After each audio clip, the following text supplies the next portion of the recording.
विद्यार्थी मित्र, आपण अभ्यासत आहोत ओळख सूक्ष्मजीवशास्त्राची हा पाठ. आणि या पाठामध्ये आतापर्यंत आपण सूक्ष्मजीवामध्ये वेगवेगळे उपयोग अभ्यासले आणि सूक्ष्मजीवशास्त्राच्या वेगळ्या शाखा, उपयोजित सूक्ष्मजीवशास्त्र म्हणजे काय, औद्योगिक सूक्ष्मजीवशास्त्र म्हणजे काय आणि वेगवेगळ्या सूक्ष्मजीवांचा उपयोग करून तयार केलेली उत्पादनं मानवासाठी कशी उपयुक्त असतात याबद्दल आपण अभ्यासलं. या अगोदर आपण पाव तयार करणे, व्हिनेगर यासारख्या उत्पादनांमध्ये सूक्ष्मजीवांचा वापर कसा होतो याबद्दल अभ्यासलं. पाव तयार करण्यासाठी सॅकॅरोमायसिस सेरेविसी नावाचं किण्व वापरतात. हा देखील एक सूक्ष्मजीवांचाच प्रकार आहे. त्याचबरोबर या अगोदर आपण योगर्ट तयार करत असताना स्ट्रेप्टोकोकस थर्माफिलिस, त्याचबरोबर लॅक्टोबॅसिलस डेलब्रुकी या जीवाणूंचं एकाच एक प्रमाण घेऊन त्या ठिकाणी योगर्ट तयार केलं. त्यानंतर चीज तयार करताना लॅक्टोबॅसिलस लॅक्टिस, लॅक्टोबॅसिलस क्रिमारिस आणि स्ट्रेप्टोकोकस थर्माफिलिस हे जीवाणू वापरले. म्हणजे आणि दही तयार करताना लॅक्टोबॅसिलाई वापरले. त्याचबरोबर प्रोबायोटिक्स तयार करताना लॅक्टोबॅसिलस ऍसिडोफिलस, लॅक्टोबॅसिलस केसी आणि लॅक्टोबॅसिलस आणि बायफिडोबॅक्टेरियम बायफिडम या जीवाणूंचा उपयोग आपण करतो. किंवा अन्नमार्गामध्ये हे जीवाणू आपल्या पचन संस्थेत तयार झालेले उपद्रवी जीवाणूंचा नाश करतात. क्लोस्ट्रोडियम सारख्या उपद्रवी जीवाणूंना ते संपवतात. आणि या सूक्ष्मजीवांचे वेगवेगळे उपयोग मानवाला कसे आहेत याबद्दल आपण अभ्यासत आहोत. शिवाय सूक्ष्मजीव निसर्गामध्ये विघटकांची भूमिका बजावतात. हे अतिशय महत्वाचं कार्य सूक्ष्मजीवांचे. व्हिनेगर सारखं उत्पादन तयार करताना इथेनॉल हे ऊसापासून तयार करतात किंवा इथेनॉल वेगवेगळ्या धान्यापासून देखील इथेनॉलची निर्मिती होते. आणि या इथेनॉलमध्ये ऍसिटोबॅक्टर आणि ग्लुकॅनोबॅक्टर प्रजातींचे जीवाणू मिसळतात. त्यांचं सूक्ष्मजैविक अपघटन होतं आणि सूक्ष्मजैविक अपघटनामधून ऍसिटिक ऍसिड म्हणजे CH3COOH ची निर्मिती होते. त्यानंतर वेगवेगळी उत्पादनं देखील त्याच्यामधून मिळतात. आणि मग तयार झालेल्या ऍसिटिक ऍसिड मध्ये पोटॅशियम फेरोसायनाइड नावाचं रसायन वापरतात आणि रसायन वापरून त्याचं विरंजन केलं जातं. आणि नंतर थोड्या प्रमाणामध्ये सल्फर डायऑक्साईड मिसळतात आणि नंतर तयार झालं व्हिनेगर. आणि ह्या व्हिनेगरचा उपयोग लोणचं तयार करण्यासाठी, सॉस तयार करण्यासाठी, केचप तयार करण्यासाठी केला जातो. म्हणजे रसायनांचा वापर करून तयार केलेले हे आंबट पदार्थ हे याच्यामध्ये व्हिनेगरमध्ये असतात. व्हिनेगर हे एक रसायनच आहे. 4% ऍसिटिक ऍसिडच्या द्रावणालाच व्हिनेगर म्हणतात. म्हणून दिवसेंदिवस रसायनांचा वापर आपल्या आहारामध्ये वाढत आहे. हे मानवासाठी रोगप्रतिकारक क्षमता घटण्याचं कारण आहे. शिवाय माणूस अनेक व्यसनांच्या अधीन जातोय. हे देखील माणसासाठी घातक आहे. आपल्याला अभ्यासायचे पेय निर्मिती. तर पेय म्हणजे बिव्हरेजेस प्रोडक्शन. पेय म्हणजे काय, आपण कशासाठी पेय पितो, या पेयांमध्ये देखील सूक्ष्मजीवांचा उपयोग आहे. पेय म्हणजे काय, जे आपण पितो ते कशासाठी पितो, तरतरी येण्यासाठी किंवा ताजतवानं वाटण्यासाठी, आलेला थकवा घालवण्यासाठी. खरं म्हणजे आलेला थकवा घालवत नाहीत आपण हे पेय पिऊन. शास्त्रीय दृष्टीने जर विचार केला, थकवा आल्यानंतर विश्रांतीची आवश्यकता असते. आराम केला पाहिजे, झोप घेतली पाहिजे. त्यावेळेस थकवा, ग्लानी, मरगळ जाईल. परंतु ही ग्लानी, मरगळ घालण्यासाठी वेगवेगळे द्रव पदार्थ प्राशन केले जातात, शरीरामध्ये रिचवले जातात आणि शरीराला तरतरी आणली जाते. आणि हे नित्याचं चालू आहे. कारण आपण जीवनशैली बदललेली, आपण फार कामाचे, स्वतःला असं समजतो. थकलेला ड्रायव्हर गाडी चालवून थकला की चहा प्यायला गाडी उभी करतो आणि चहा पितो, पुन्हा गाडी चालवतो. खरं म्हणजे थकवा आल्यानंतर आरामाची गरज असते. परंतु शरीरावर हा एक प्रकारे अन्याय होतोय. थकलेले शिक्षक सुद्धा, खरं म्हणजे शिक्षकाने नाही थकायला पाहिजे, परंतु थकल्यानंतर ते सुद्धा तरतर येण्यासाठी मध्येच हे पेय पितात, चहासारखे. खरं तर हे पेय म्हणजे शरीराला, आपल्या नर्वस सिस्टीमला गुंगी आणणारे पदार्थ आहेत. तितक्यापुरती त्यांची संवेदना बधीर करतात हे. आणि वारंवार अशी संवेदना जर आपण बधीर करायला लागलो आपल्या चेतासंस्थेची, तर आपल्याही संवेदना बधीर होत जातात. म्हणून या पेयांची किती प्रमाणामध्ये किंवा कशासाठी आपण वापरले पाहिजे याचा तारतम्यानं विचार करणं हे देखील मानवी मेंदूला सहज शक्य आहे. आणि मग ते करायला पाहिजे. मग अशी तरतरी आणणारी पेय बघा आपण किती ठिकाणी हे पेय पितो. कोणकोणती पेय पितो? चहा तर हे सर्वसामान्य पेय झाले, परंतु ही एक नशा आहे बरं का. चहा हे एक नशील पेय आहे, त्याच्यामध्ये विष असतं. चहामध्ये टॅनिन नावाचं विष असतं. रोज थोडं थोडं विष आपण शरीरामध्ये घेतो आणि शरीराला कामाचा आलेला थकवा घालवण्यासाठी आपण त्याचं निमित्त करतो. जसं चहा आहे तसंच अल्कोहोल देखील आहे. अल्कोहोलचं पुढचं मग आपण हातभट्टी वगैरे हे पुढे जातात त्याच्यापेक्षा.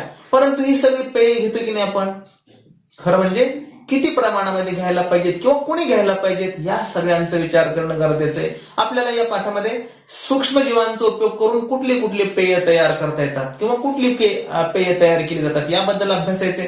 त्यामध्ये काही फळांचा उपयोग करून पेय तयार केली जातात. उदाहरणार्थ द्राक्षापासून अल्कोहोल किंवा मद्य निर्मिती केली जाते, त्याला वाईन म्हणतात. जरा बरं वाटतं वाईन म्हटल्यानंतर. वाईनची निर्मिती केली जाते द्राक्षापासून. त्यानंतर कॉफी हे पेय आहे. चहा जसं पेय आहे तसं कॉफी देखील पेय. कॅफिया अराबिका नावाच्या फळापासून कॉफी हे पेय तयार केलं जातं. आणि याच्यामध्ये सूक्ष्मजीवांचा वापर होतो. कोणते सूक्ष्मजीव? लॅक्टोबॅसिलस ब्रुईस नावाचे हे सूक्ष्मजीव आहेत. यांचा वापर केला जातो. आणि कशासाठी? त्या कॅफिया अराबिका मधल्या फळांमध्ये असणाऱ्या बिया वेगळ्या करण्यासाठी या सूक्ष्मजीवांचा वापर करतात आणि कॉफी हे पेय तयार केलं जातं. त्यानंतर दुसरं आहे कोको नावाचं पेय पितात. हे थिओब्रोमो कॅको हा एक फळाचा प्रकार आहे. कोणता? आपल्याकडे नाही आता. हे थिओब्रोमो कॅको या फळापासून कोको नावाचं पेय तयार करतात. याच्यासाठी सूक्ष्मजीव वापरले जातात. कोणते सूक्ष्मजीव? कॅन्डिडा किंवा हॅन्सेल्युला, त्यानंतर पिचिया आणि सॅकारोमायसिस या सूक्ष्मजीवांचा वापर करून हे कोको नावाचं पेय तयार केलं जातं. ऍडव्हर्टाईज जाहिरात वगैरे येतात बघा, कोको कोला वगैरे वगैरे. हा कोको हा देखील फळांपासून तयार केलेला एक पेयाचा प्रकार आहे. त्यानंतर द्राक्षापासून तर आपल्याला माहिती आहे, द्राक्षापासून काय तयार करतात? वाईन तयार करतात. याच्यामध्ये देखील त्या कोको मधल्या बिया वेगळ्या करण्यासाठी त्या सूक्ष्मजीवांचा वापर करतात. कॅन्डिडाचा, हॅन्सिमिलाचा किंवा सॅकारोमायसिस सेरेविसी सारखं हे द्राक्षामध्ये वापरलं जाणारं सूक्ष्मजीव आहे. आणि या द्राक्षामधल्या सूक्ष्मजीवांचा देखील त्या द्राक्षाच्या रसाचं फर्मेंटेशन करण्यासाठी द्राक्षामध्ये वापरलेलं सॅकारोमायसिस सेरेविसी नावाचं किण्व द्राक्षामध्ये असणारा जो रस आहे त्या रसाचं फर्मेंटेशन करण्यासाठी वापरतात आणि त्यापासून वाईन तयार करतात. त्याचबरोबर सफरचंदापासून एक सिडार नावाचं पेय तयार करतात. तुम्हाला परीक्षेमध्ये विचारतात कोणतं फळ आणि कोणतं पेय जोड्या लावा किंवा कोणत्या सूक्ष्मजीवांचा उपयोग करतात. हा पाठ तसा विस्ताराने, नावं थोडी क्लिष्ट आहेत, लक्षात ठेवावी लागतील, वारंवार लिहावी लागतील, वारंवार पाहावी लागतील, वारंवार ऐकावं लागेल. त्यावेळेस आपल्या हे सगळं लक्षात राहील. अन्यथा सहजच नाही ते इकडचं तिकडं होण्याची शक्यता आहे. सफरचंदापासून सिडार नावाचं पेय तयार करतात आणि याच्यामध्ये सॅकारोमायसिस सेरेविसी नावाच्या सूक्ष्मजीवाचा उपयोग केला जातो. आणि हे सफरचंदाचं पेय मध्ये सफरचंदापासून रस करतात आणि रसाचं फर्मेंटेशन केलं जातं आणि रसाचं फर्मेंटेशन करून हे सिडार नावाचं पेय तयार केलं जातं. या सगळ्यांबद्दलचा हा तक्ता आहे तुमच्या पुस्तकामध्ये. हा तक्ता पहा, खाली फळं दिलेली आहेत, त्यांची बिया, हे फळं पहा. आपल्याकडे हे सगळे नाही, सफरचंद पाहिले आपण, द्राक्ष पाहिलेले आहेत, परंतु कॅफे अराबिका हे आपल्या प्रदेशामध्ये येणारं पीक नाहीये किंवा फळ नाहीये. त्यानंतर थिओब्रोमो कॅको हे देखील आपल्याकडे नाहीये. ते कसं आहे ते जरा पहा.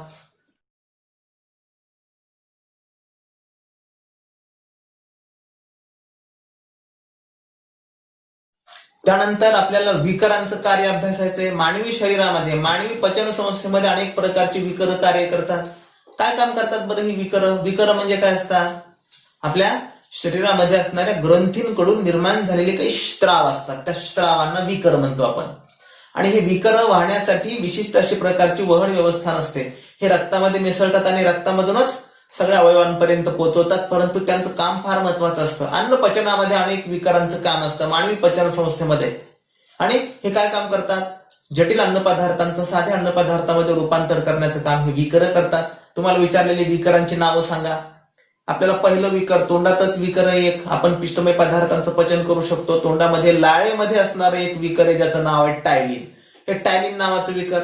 त्यानंतर स्वादुपिंडामध्ये असणाऱ्या स्वादू रसात लायपेज आहे, अमायलेज आहे, ट्रिप्सिन आहे, हे स्वादू रसामध्ये असणारे विकर आहेत. तर आपल्या आतड्यामध्ये असणारं पेप्टिडेज नावाचं विकर आहे, लहान आतड्यामध्ये असतं. हे सगळी विकर आपल्याला अन्नपचनासाठी उपयोग करतात. आता सूक्ष्मजीवांच्या साह्यानं विकरांची निर्मिती करण्याची एक रूढ किंवा अगोदरची जी प्रथा होती ती आता थोडीशी बंद. रसायनांचा वापर दिवसेंदिवस वाढत चाललेला आहे आणि हा रसायनांचा वापर शरीरावर मारक ठरतोय, हानिकारक ठरतोय. म्हणून रासायनिक उद्योगामध्ये देखील सूक्ष्मजीवांच्या मदतीने ही विकरं तयार केली जातात आणि ही विकरं अन्नपदार्थांमध्ये किंवा खाद्यपदार्थ तयार करण्यासाठी वापरतात, ज्यामुळं रासायनांचा होणारा विपरीत परिणाम आपल्याला कमी करता येतो. आणि या रसायन उद्योगामध्ये सूक्ष्मजीवांच्या वापरानं विकरं तयार केल्यामुळं ही विकरं प्रभावीपणे देखील कार्य करतात. त्याचबरोबर ही कमी तापमानाला, कमी दाबाला किंवा याच्यामुळे मोठ्या प्रमाणात ऊर्जेची बचत होते आणि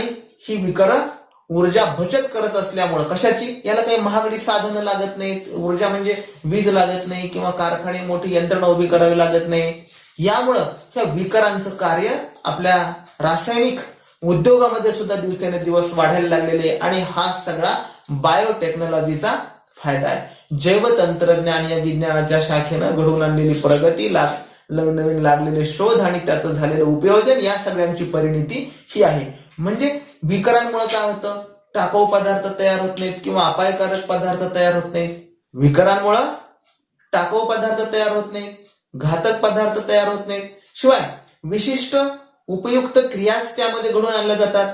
अनावश्यक त्या ठिकाणी काही उत्पादित बनतच नाहीत आणि सूक्ष्म जीवांचा वापर त्या ठिकाणी विकरांमध्ये काही अन्न प्रक्रिया तयार करण्यासाठी सुद्धा या सूक्ष्मजीवांचा वापर केला जातो. शिवाय विकरांच्या सहाय्यानं तयार झालेली जी उत्पादित आहेत, या उत्पादितांमध्ये उत्सर्जक पदार्थ तयार होत नाहीत आणि उत्सर्जक पदार्थ शरीरामध्ये टाकाऊ पदार्थ असतात. उत्सर्जक म्हणजे ज्यांचं शरीरासाठी काही काम नसतं किंवा उपयोग नसतो. म्हणून शरीरामध्ये तयार झालेले टाकाऊ पदार्थ हे शरीराच्या बाहेर टाकणं जसं गरजेचं असतं, नाही टाकल्यानंतर त्याचे परिणाम शरीरावर विपरीत होतात. म्हणून मल आणि मूत्र या प्रवृत्ती कधीही रोखू नये. लघवी आल्यानंतर लघवीला गेलं पाहिजे किंवा शौचाला आल्याची जाणीव झाल्यानंतर शौचाला गेलंच पाहिजे. ह्या मलमूत्र ह्या प्रवृत्ती जशा शरीरासाठी मारक आहेत, तशा विकरांकडून जर काही उत्सर्जक पदार्थ तयार झाले असते तर ते देखील शरीरासाठी मारक असते. परंतु विकर जरी सूक्ष्मजैविक प्रक्रियेने मिळवलेली असली तरी त्यांच्यामुळे कोणत्याही प्रकारचे उत्सर्जक पदार्थ तयार होत नाहीत. हा त्याच्यामधला महत्वाचा फायदा. आणि हा महत्वाचा फायदा मानवी अन्न पदार्थ आपण ग्रहण करत असताना मानवाला होतो. शिवाय या विकरांमुळे कोणतेही पर्यावरणीय प्रश्न, कारण मोठ्या प्रमाणात ऊर्जा लागत नाही. कारखाने म्हटले की ऊर्जेचा वापर आला, मोठ्या प्रमाणात प्रदूषण आलं आणि मग ऊर्जेचा वापर नाही म्हटल्यानंतर ऊर्जेची बचत होते किंवा कमी लागते. आणि म्हणून हा रासायनिक पदार्थांपासून तयार केलेल्या अन्न पदार्थांपेक्षा विकरांपासून तयार केलेली, सूक्ष्मजीवांचा उपयोग करून तयार केलेल्या विकरांचा वापर जर अन्न पदार्थामध्ये झाला तर ती विकरे पर्यावरण स्नेही असतात. म्हणून त्यांना पर्यावरण स्नेही म्हटलेले. पर्यावरण स्नेही म्हणजे काय, ज्या पदार्थापासून किंवा ज्या उद्योगापासून, ज्या उत्पादनापासून पर्यावरणाची कोणत्याही प्रकारे क्षती होत नाही, पर्यावरणाची हानी होत नाही, ऱ्हास होत नाही किंवा या ठिकाणची हवा, माती, पाणी, सूर्यप्रकाश, जमीन या नैसर्गिक गोष्टींच्या गुणवत्तेमध्ये बाधा येत नाही, असे घटक म्हणजे पर्यावरण स्नेही घटक असतात. आणि मग ही सूक्ष्मजीवांपासून मिळवलेली विकरे ही पर्यावरण स्नेही विकरे असतात. आता कोणती विकरे आहेत ही पर्यावरण स्नेही? याच्यामध्ये लायझेस नावाचे एक विकर आहे, त्यानंतर ट्रान्सफरेजिस नावाचे एक विकर आहे, त्यानंतर ऑक्सिडो रिडक्टेजिस नावाचे एक विकर आहे, त्यानंतर हायड्रोलेजिस नावाचं विकर आहे, आयसोमरेजिस नावाचं विकर आहे. ही काही विकर आहेत ना, ह्या वेगवेगळ्या विकरांची नावं. आता ही ऑक्सिडो रिडक्टेजिस, ट्रान्सफरेजिस, हायड्रोलेजिस किंवा लायझेस हे विकर आहेत सगळे. या विकरांची नावं पुस्तकामध्ये दिलेली आहेत. एकदा वाचा किंवा चारदा वाचा, 2-4 वेळेस लिहून काढा. आयसोमरेजिस नावाचे एक विकर आहे. ही सगळी विकर पर्यावरण स्नेही विकर आहेत. आपल्याला ही विकर वापरून वेगवेगळे अन्नपदार्थ तयार करता येतात. उदाहरणार्थ मक्यामध्ये, मका नावाचा एक धान्याचा प्रकार आहे. या मका नावाच्या धान्यामध्ये स्टार्च म्हणजे ज्वारीमध्ये जसं स्टार्च असतं ग्लुकोज, तसं मक्यामध्ये देखील स्टार्च असतं. त्यामध्ये बॅसिलस व स्ट्रेप्टोमायसिस नावाची विकरं ही त्याच्यामध्ये सक्रिय झाल्यानंतर त्याच्यापासून आपल्याला ग्लुकोज आणि फ्रुक्टोजचे रस तयार करता येतात, सिरप तयार करता येतात. या ग्लुकोज आणि या बॅसिलस आणि स्ट्रेप्टोमायसिस विकरांमुळे मक्यापासून आपल्याला असे सिरप किंवा सरबत तयार करण्यासाठी, पेय तयार करण्यासाठीचा पदार्थ तयार करता येतो. साखरेच्या द्रावणाऐवजी फळांचा रस वापरून किंवा धान्याचा रस वापरून काही सरबत तयार करतात, अशी सरबत तयार करता येतात. त्याचबरोबर काही वनस्पतींचा अर्क वापरून चीज किंवा वस्त्रोद्योग, चामडे इत्यादीमध्ये देखील या विकरांचा उपयोग होतो. शिवाय आपण कपडे धुण्यासाठी वापरतो ती डिटर्जंट्स आहेत, साबण आहेत. या डिटर्जंट मध्ये देखील मळ काढण्यासाठी मळ आपण डिटर्जंट पाण्यात टाकतो, गरम पाण्यात टाकतो आणि गरम पाण्यामध्ये मिसळल्यानंतर आपल्याला त्या डिटर्जंटमुळे मळ निघते. परंतु गरम पाणी न करताही डिटर्जंटमध्ये ही विकरांचा उपयोग करून डिटर्जंट तयार केले असल्यामुळं अगदी थंड पाण्यामध्ये देखील हे डिटर्जंट चालतात. म्हणजे कमी तापमानाने, थंड म्हणजे एकदम थंडगार नाही, परंतु कमी तापमानाला सुद्धा हे डिटर्जंट उपयोगाला येतात. हा सगळा या विकरांचा फायदा आहे. आणि ही सगळी विकरं सूक्ष्मजैविक प्रक्रियेने तयार केली असल्यामुळे यांना पर्यावरण स्नेही विकर म्हणतात.